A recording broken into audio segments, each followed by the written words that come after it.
Professor Kostarik Mahalu, guest of speakers, ladies and gentlemen, good afternoon.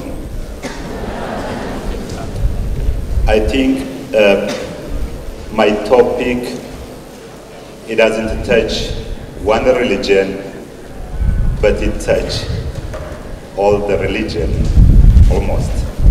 What's given for me the title to present is Interreligious Dialogue as a means of understanding each other for a peaceful and harmonious society.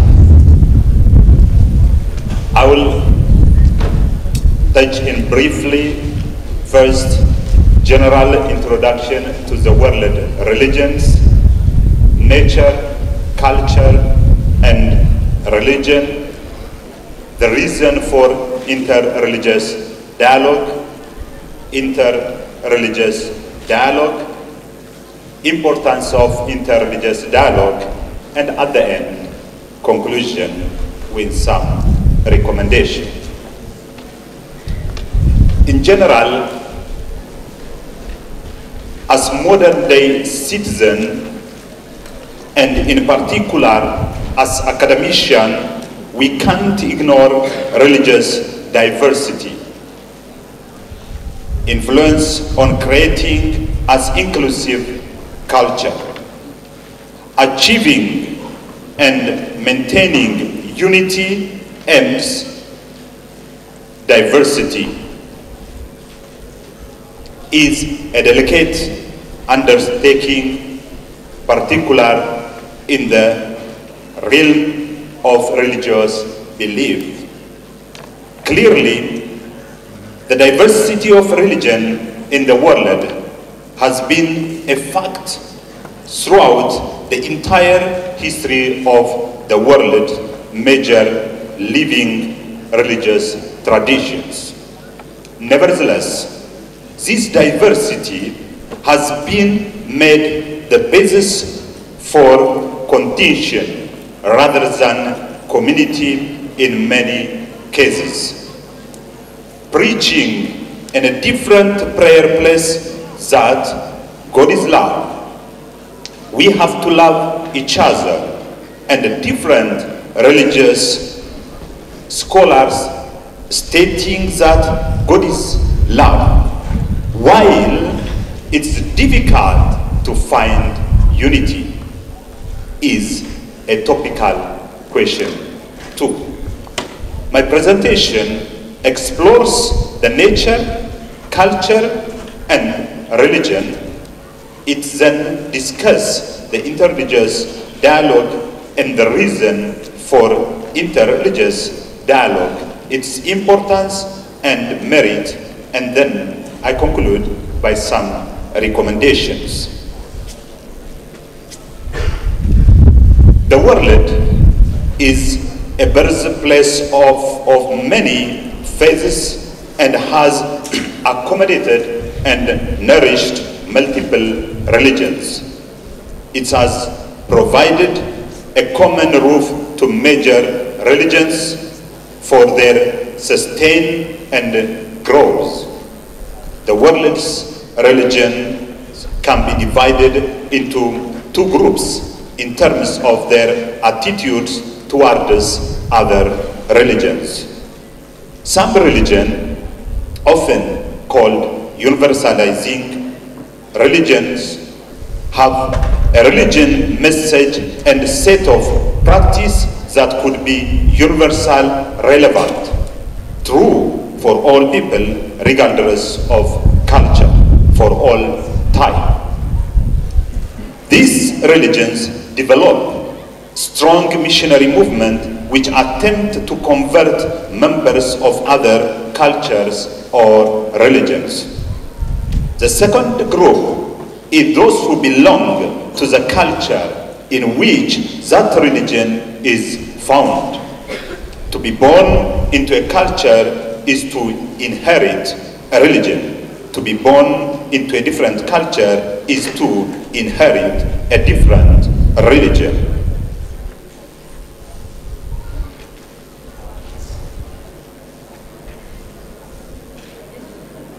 The following are some of the religions that exist in our world. Most of the time when we talk about religion, we think Christianity, Islam, currently what we talk Hinduism. But it's not necessary to deny the existence of traditional religion. There is African traditional religion, European traditional religion, Latin American traditional religion, Australian Aborigine traditional religion.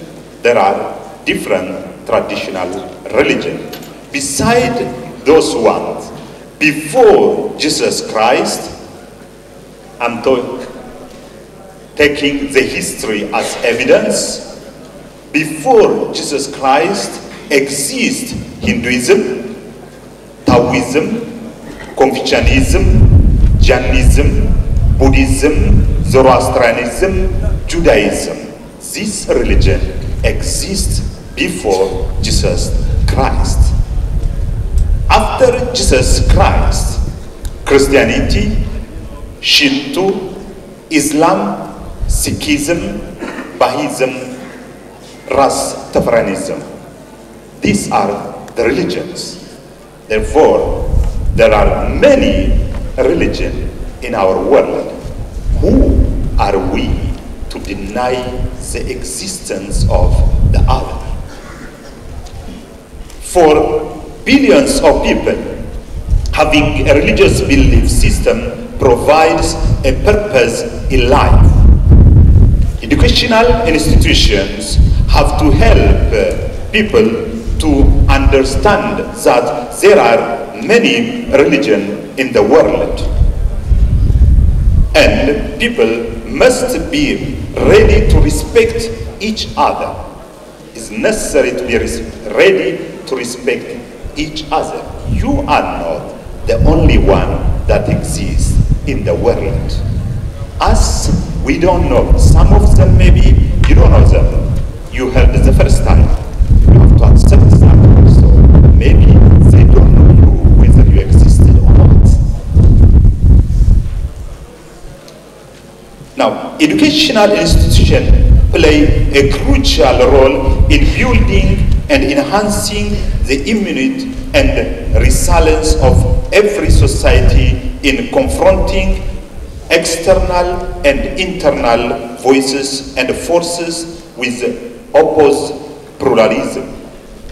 Education has a profound effect on individual development and can promote or prevent prejudice. Lessons learned in the classroom stay with us as we continue to grow, and our learning does not stop once we have left the classroom. Thus, educators ought to take on a central, highly educated people. From the past century, current century is highly educated people, but highly dispute in religion exists. What is the value of education? I leave the answer for you. Thousands of people are killed, nations have been divided, and even the holy centers of worship demolished in the name of religion. The reason is that educational institutions left aside ethical and religious education. Unfortunately, it's a very shame in the 21st century, highly educated but a division, but a highly criminals. What is the value if we are not capable to live in peace? Each religion is teaching about their own religion, which is right. The question is, where is the common point where different religious ideology has to be discussed? You go to the Christian religion, they teach you about only Christianity. And they're talking negative about others. You go to the Muslim, they may teach only Muslim religion, even some indifferently. Here, it's not necessary to deny in a different religion there is a fundamentalist people, religion, leaders. Those people, when you listen to them, don't take their words. They are denying their own religion. Therefore, now where can we find it? The only place is a higher education that has to take different religion together and discuss.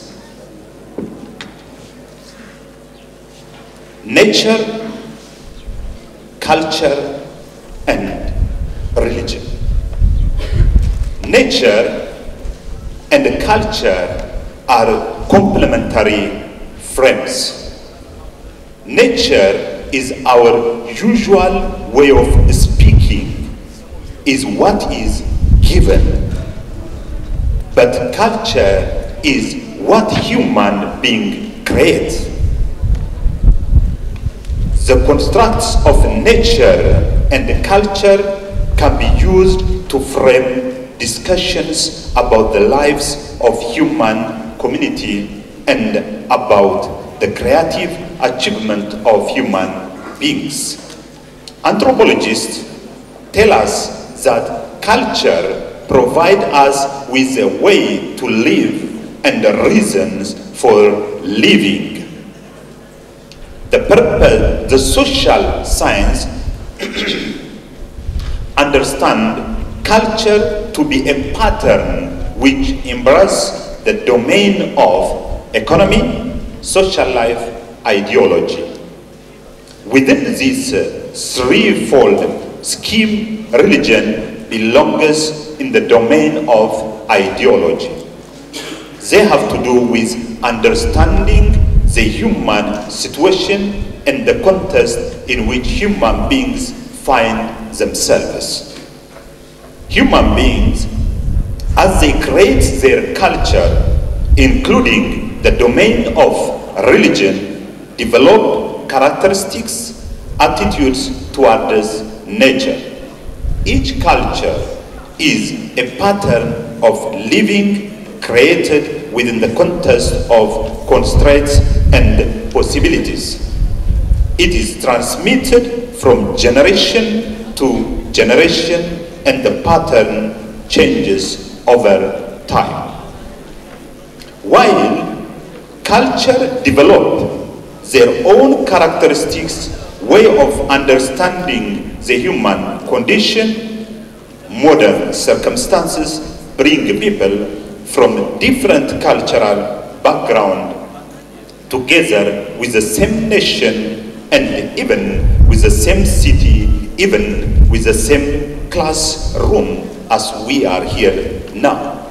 Hence, people may be at one time exposed to several worldviews, each employing its own metaphor, each propose a model for understanding the human condition.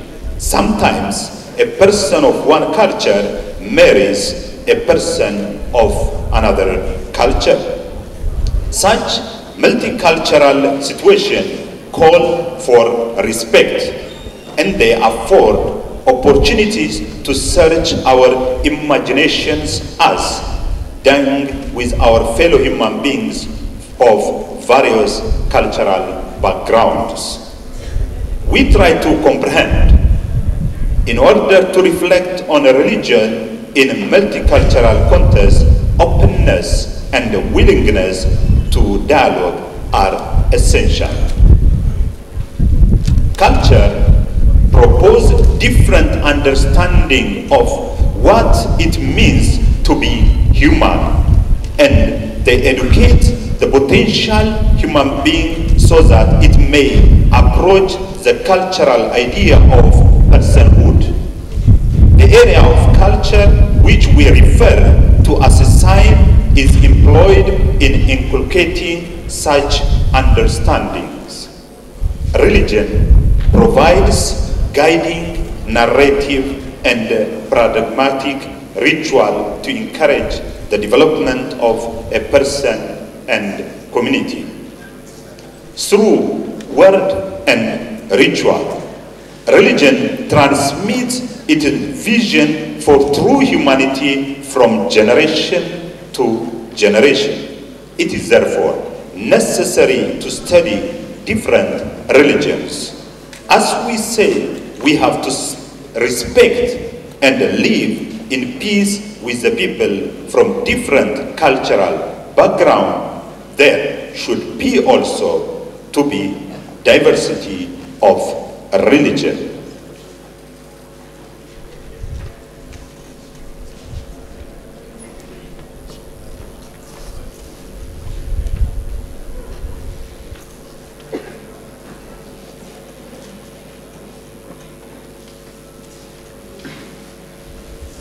Now, the reason for inter-religious dialogue.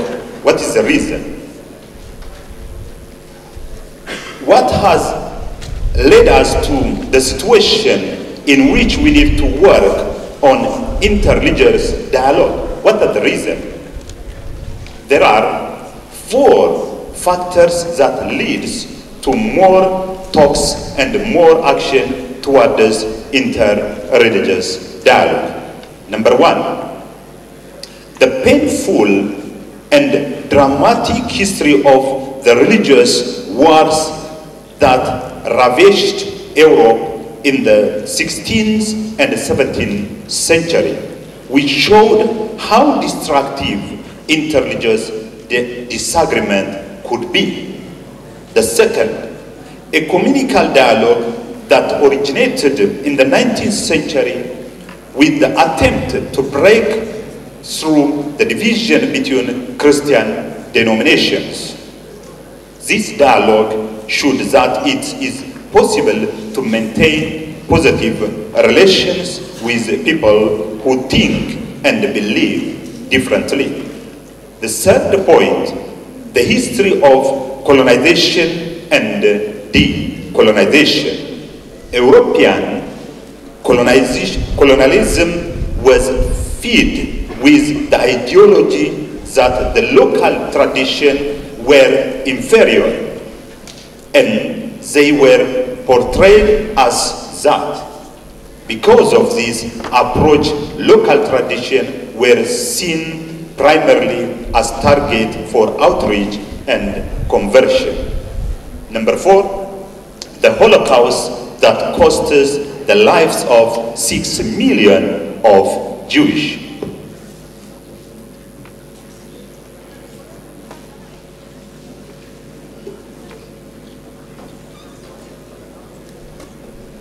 The first, the third, and the fourth reasons make us reflect on the idea that do we need to be cruel towards each other to make a person to believe only in the way you believe?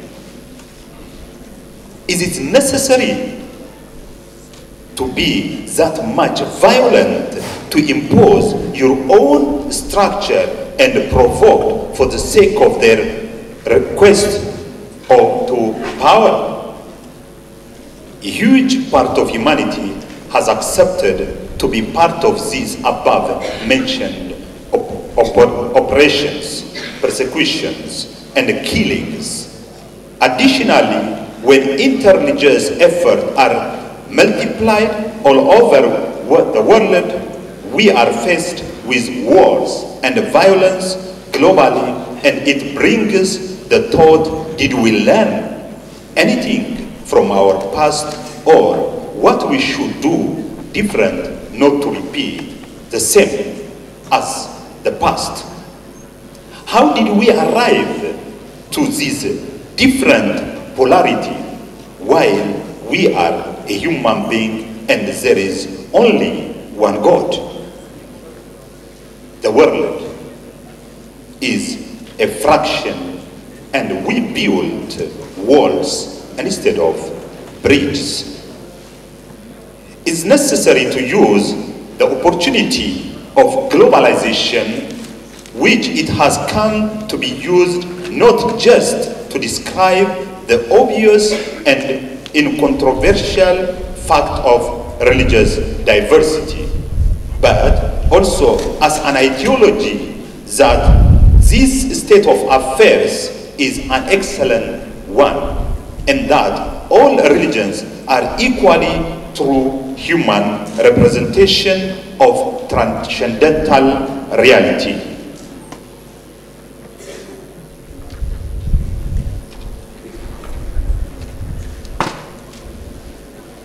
These days, most of the common reason for disagreement between religions or between people of different religion are that they don't understand one another's beliefs or ideas.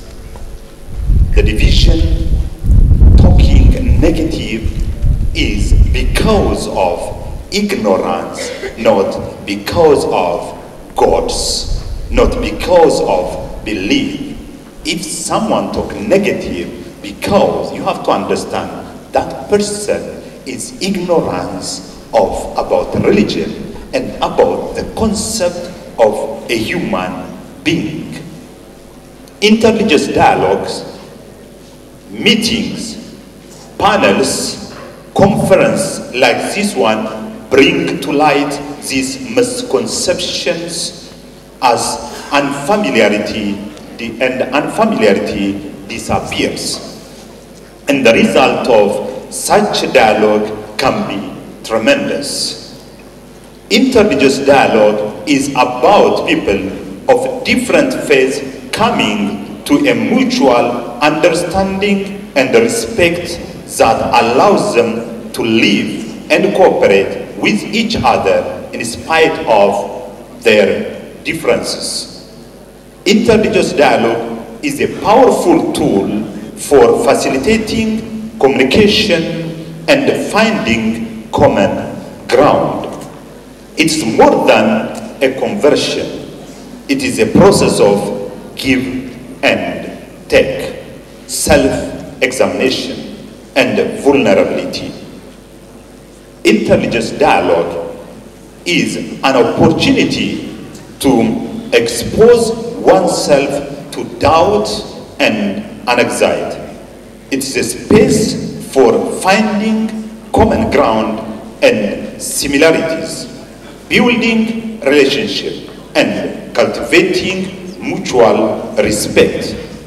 Perhaps the purpose of dialogue is not to convert or to raise tensions, but to gain a fresh pair of eyes through which one can see those from other faith traditions.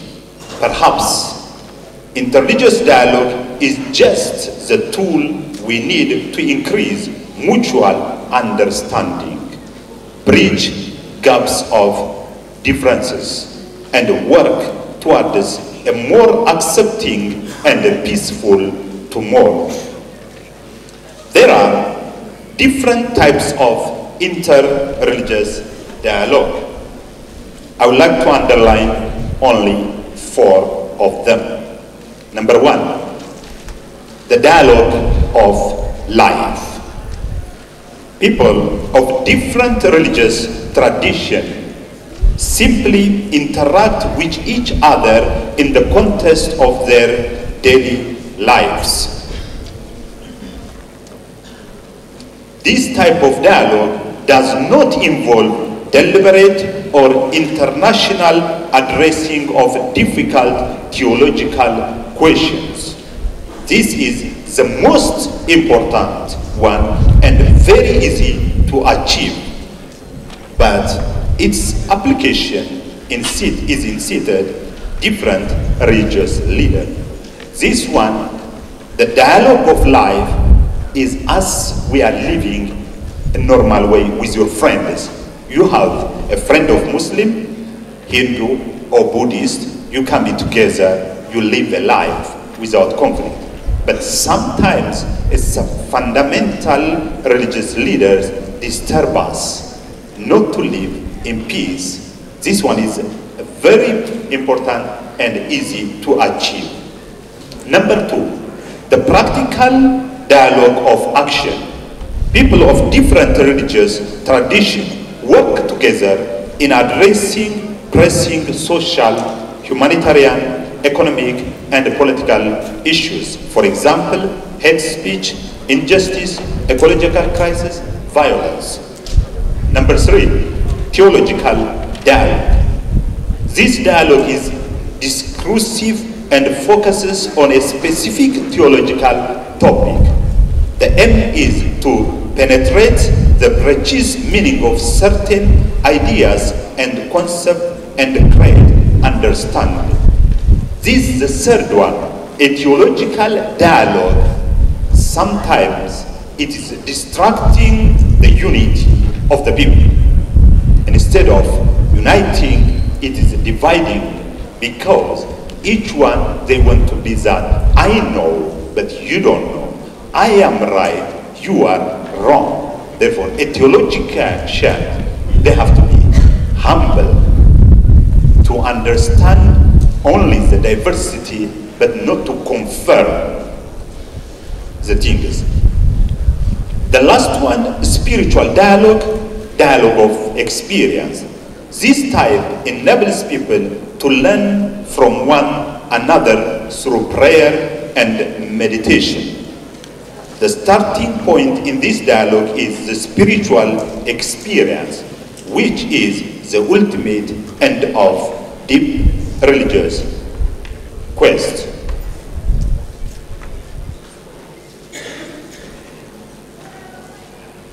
From these points, we can understand that interreligious dialogue can take places between individuals and communities and on many levels. Interreligious dialogue is not only sitting down discussing the theological issue, but the first and the most is living together in peace, accepting diversity. And this one is not only for the leaders of religion accept and the people they receive. No, first the people, they live it, their business, but we have to live in peace. Dialogue is not just something that takes place on an official or academic forum only, but it is also part of daily life, during which different culture and religions group interact with each other directly. When we enter into dialogue, it is important to come with an open mind and heart. I say with an open mind and heart. If no dialogue. Only, maybe we say that, we want to colonize the other one. It's important to be able to listen, to understand, to accept that our partner in dialogue hold a different belief and values, sometimes even contrast our own. Yes, it is about finding and celebrating our similarity, but also about speaking and understanding our differences, our contrasting views. The purpose of interreligious dialogue is not that we all become the same. The purpose is to have the ability to accept differences and to accept that other people don't hold the same belief and opinions as we do, and being in peace with that. It is about increasing mutual understanding and trust, and finding unity in diversity. Preleman explaining dialogue as follows. 1. It's not supposed to be a debate. Interreligious dialogue is not necessary to be a debate, but rather a discussion in which the interlocutors search honestly and without bias for the best solution to a controversial problem. It is seeking to realize religion's basic oneness and unity and the universality of beliefs. In interreligious dialogue, we try to approach our partners in a spirit of tolerance, truthfulness, sincerity, love, respect, and goodwill, without expecting the other to accept our own belief or ideas. When we discuss, it's not necessary to expect the other one has to accept my belief. But the intention of interreligious dialogue is to understand the other one and respect the person as he or she is. The importance of interreligious dialogue between followers of different faiths, traditions is very important in promoting and propagating peace and cooperation among different religions and cultures. Multicultural on the diversity in religions all over the world is an accepted fact which demands peace and tolerance. It demands mutual respect to strengthen one faith's identity. Despite the differences in worship and theology, all religions share a common teaching which is peace. I want to underline and repeat. The first and the second, the third, they say, despite the differences in worship and theological ideas about God, but all religions share a common teaching which is peace. The interreligious dialogue provides a strong foundation for a greater understanding of different religions in an effort to promote peace. People are required to overcome interreligious tensions and their potential negative outcomes throughout goodwill and the commitment to live together in peace and justice with their fellow human beings. Whatever the odds, in other words, the response to diversity through positive engagement or dialogue is one of the major goals that the divine will has set for humankind. It is therefore truly paramount today for opportunities to be created for a religious leader to exchange ideas and develop peace initiative using their respective religious teaching to influence their faithful. It's expected from all religious leaders to be open to accept diversity and to promote their religion followers to accept the other as he is, not talking negative about others, not creating a problem. If they create a problem, means they miss the knowledge about others. They are inside of the box. Merits for interreligious dialogue. The merits of dialogue between followers of different religion, tradition are: 1. Interreligious dialogue demonstrates to the public how different faiths can live together in harmony without hurting or insulting each other's instincts. Number 2, interreligious dialogue helps to explore and learn about each other and know more about the tradition of one faith. 3. Dialogue between followers of different religion traditions encourage in supporting of each other in times of difficulty.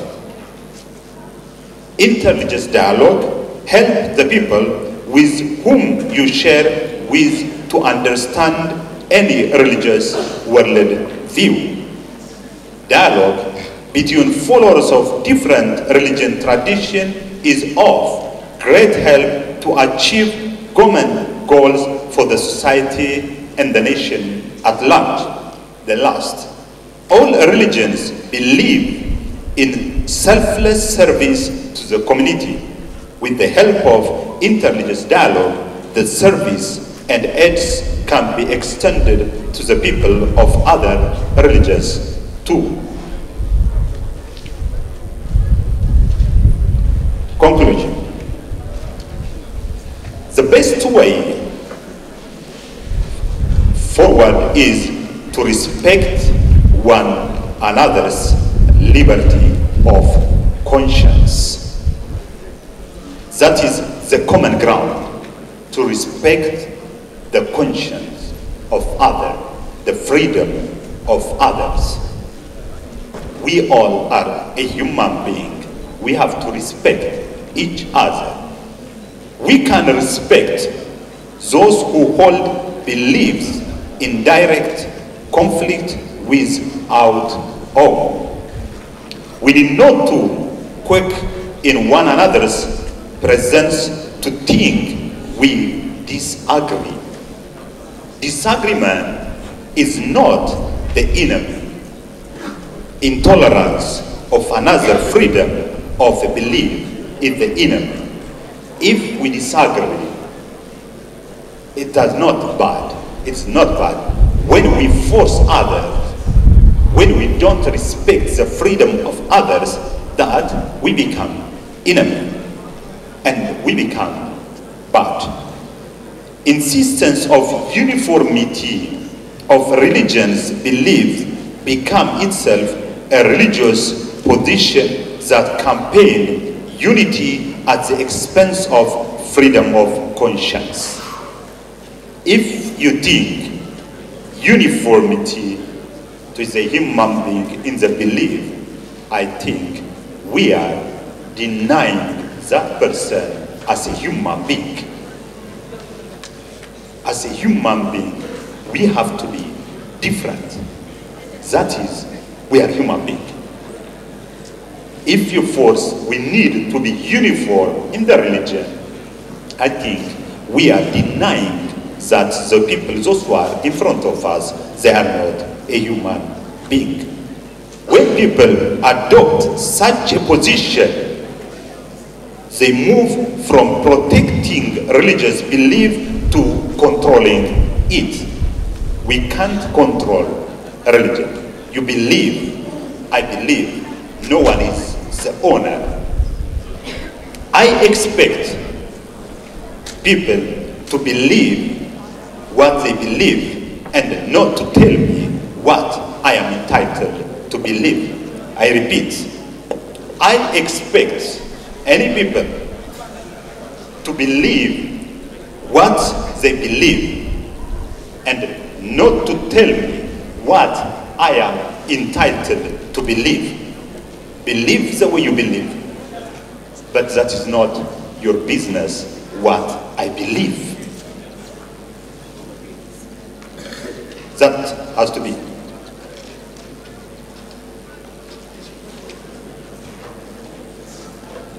Interreligious dialogue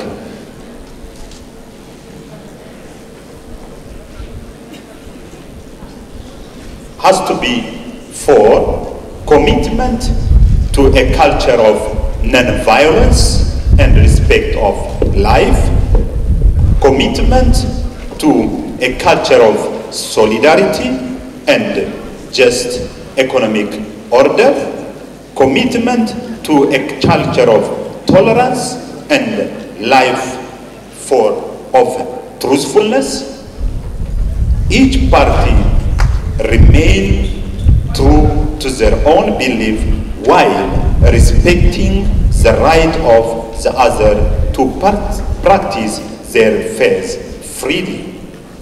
The dialogue between followers of different religion tradition is not about conversion. Most of the time we have a problem. We go to preach to convert to our religion. Let's respect them.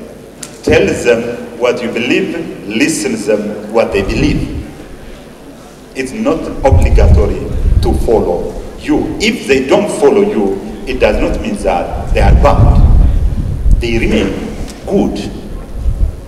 Because God is God.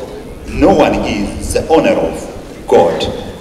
It is the best practical expression of peace and harmony. The purpose of interreligious dialogue is peace. Peace is defined as being in harmony with God, oneself, others, and nature. Most of the time we have a confusion also when we talk peace. Peace, it does not mean that the absence of gun. The first place, peace is internal feeling. You can see the religions like Hinduism, Buddhism, Jainism, Sikhism. This one, they are underlying a lot about internal issue. The external issue is the product of internal. Therefore, they don't talk about external much, but much they talk about internal. Because of that, the way of meditation, you can find a lot in Hinduism, Buddhism, Jainism, Taoism. These religions, they are very experienced in the meditation way. It's good to learn from them. It's important to look at interreligious dialogue as a means for attaining peace, as all religions preach about love and peace. Religion is not necessary to be reason of division, but it has to be a reason for respect and unity. A higher, in the 21st century, a higher education, a lot of qualified people we have, but our world is more worse than 20th century, more dangerous than the past. When we think the world is more cruel people there now than before, more insecurity now than in the past, more fighting than in the past, more army produced and sophisticated to shoot from one place to far is in our century. But more technology is in our century. More educated people in our century. More books written in our century. More books we find online in our century. Easily to communicate in our century. More songs they sing about love and unity. But the thing is happening is the opposite. Practically, is the people more divided. Why? Because education abandoned the sense of humanity. Education abandoned the sense of ethics. We don't need it. The problem is not to have qualified intellectual academician. The problem is ethically qualified academician, ethically qualified medical doctor, ethically qualified lawyer, ethically qualified businessman. That is a dangerous issue, what is going on. That is an assignment for us. Are we going to repeat the same mistake, what the people they are doing now, or we change the direction? The other thing is, if all the religion, they accept and they follow their holy book, this world is a peaceful place to live. But the dangerous thing is all the religions, the majority religion, more concentrated on the ritual issue, not on ethical value issue. There, we miss target. Now, in conclusion, we ought to respect as we respect and accept cultural diversity. We have to respect and accept also religious diversity. When we don't understand others,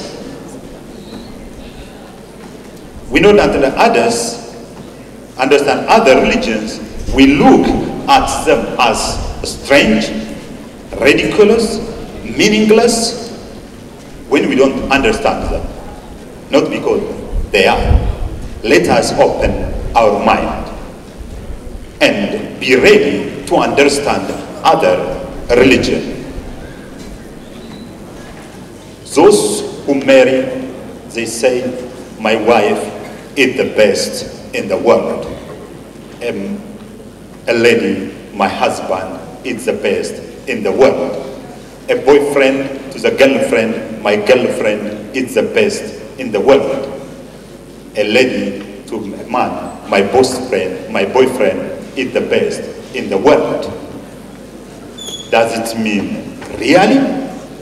Or because you love her, you love him, because that person is the best for you? Therefore, when you say that my religion is the best for me, does it mean really denying the best of others? Or it is the best for you, the other one is the best for himself? Respect the others. Let academic institution be a place that open minds regarding diversity of religion. Like SAUT, it's necessary to have interreligious center to debate, to discuss, and to make open this generation to build a peaceful future. Thank you very much. Asante. Thank you very much, Dr. Nigussie.